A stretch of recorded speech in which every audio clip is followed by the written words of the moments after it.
welcome back to the channel again. So we'll be discussing conceptual question number 8 today. So what does this question says? The mass of moon is nearly 10% of the mass of earth. मतलब कि जो mass of moon है वो 10% है mass of earth का. तो अगर हम निकालें तो 10/100 करें तो 1/10th पार्ट है अर्थ का मून. ठीक है. तो अब क्या बोला गया नेक्स्ट कि what will be the gravitational force of earth on moon. तो ग्रेविटेशनल फोर्स का फॉर्मूला तो यूनिवर्सल है, पता होगा, Gm1m2 बाय में r². ठीक है. अब ये देख लिया, ये देखो कि मास इसका भी लग रहा है, इसका भी लग रहा है, डिस्टेंस सेम रहता है, जी भी सेम रहता है दोनों का, है ना. तो क्या है, ये भी यूनिवर्सल है, ये भी सेम, ये भी सेम. अलग तो सिर्फ यही दोनों थे और यही दोनों फॉर्मूला में आ गए.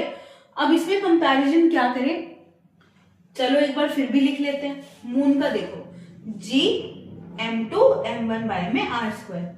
अब फर्क क्या दिखा, m1 m2 m2 m1. Products जो होते हैं वो इक्वली तो होते हैं दो नंबर्स का. अगर मैं 2 into में 3 करूं तो वो भी 6 होगा और 3 into में 2 करूं तो वो भी तो 6 होगा. बस क्या होगा, ये फोर्स इक्वल और अपोजिट होगी.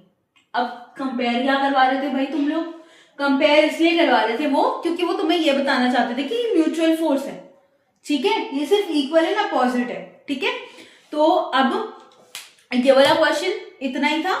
आगे अब देखो, बस इसमें कंक्लूजन हमारा क्या निकला कि जो फोर्सेस हैं वो इक्वल एंड अपोजिट है और क्या है, म्यूचुअल फोर्सेस हैं ये. ठीक है.